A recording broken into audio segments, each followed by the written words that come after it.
Hello,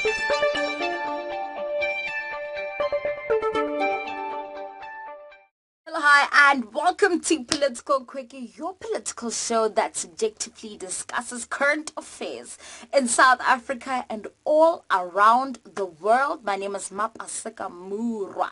So, Mama Winnie has passed away.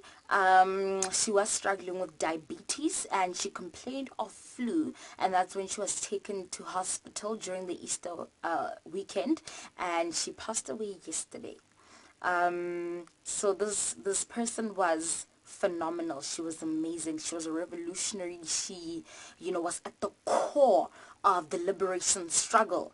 There were times where, some people were too afraid, to keep fighting, but she always had her fist in the air, and she always, fought for us, for all of us. She was radical. And she wanted to go to civil war. I think that was her way of saying, let's get the political, the economic, and the social liberation all at once. And you know what, her passing, to be honest, I'm not sad. She has lived a full life, and she's resting in power. So I just think that this is a reminder for especially women. She fought for everyone. She didn't just fight for women. But I think especially black women, this is a reminder that we cannot relax. We can't relax. It's not an option. In my opinion, she was snubbed twice for the presidency of this country, in 1994 and in 1999.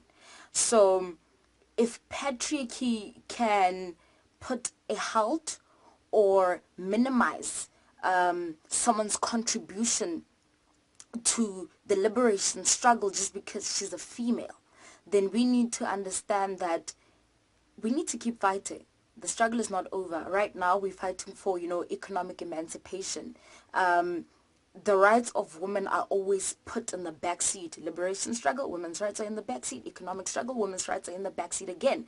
And so the next, struggle is the social struggle of dismantling the patriarchy that persists in our society. So we need to not relax. We need to make sure that our names are in the history books and our contribution to, the advancement of this country is not minimized. So whatever space that you occupy, be it politics, be it business, whatever it is, let's ensure that we leave our mark as women, as black women. And, we are remembered, and we pave the way for women that are going to come and are going to be at the core and at the forefront of the social liberation. So yeah. Let's be involved in this economic revolution that's currently going on. Let's not sit in the back, and let's ensure that, our contribution is seen, okay? And everyone else, thou shalt not downplay our contribution. So rest in power, Mama Winnie. Moving on to other news, however, while Musi Maimane is calling for more diversity within the DA, the white men in the political party are just not having it at all. He wants to amend the DA constitution to provide and regulate for diversity within the political party. The members who are against it say that this is, a way to introduce race quotas, and that, it's better if diversity takes its course more naturally. You might argue that the DA is the only political party where the composition and the structure is not affected by race, but when the majority of the leaders are white men, then that's where the problem is.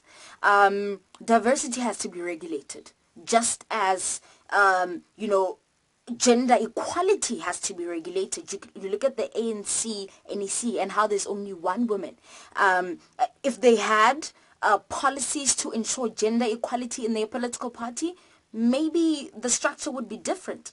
It shows that diversity cannot just take its course naturally. It has to be regulated. There has been a call to ensure that, township DA members will be delegates, that more of them will be delegates within the upcoming elective conference, which is coming up next week. And And they were like, no, it's already too packed, so we can't provide for that. So maybe next year. So I've always said that the DA is racially conflicted. So you know what? I think Musi, my money, this is a sign. This is maybe your time to start your own political party. Yourself and Herman Mashaba could team up, president and deputy president, because a lot of people do vote for the DA just because you are the president of the DA. So there are a lot of people who would love your liberal policies, and sort of your soft approach to redress. There are a lot of people who want that. So maybe you can start your own thing and dictate and be an architect of how you want diversity to take place in a liberal political party. So yeah, we shall see. On international news, Sinclair Broadcast Group, the biggest owner of local news channels in the US, is having its journalists read the same script. All of them. All of the news anchors reading the same script.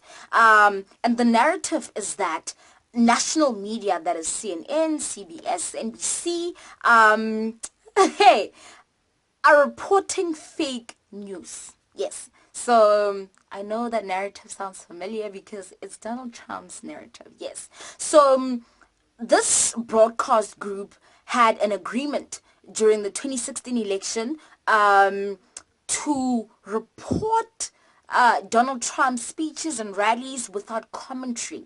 So, in other words, to not distort their message, unlike, CNN would do, apparently. So, you know what? Propaganda is nothing new, right?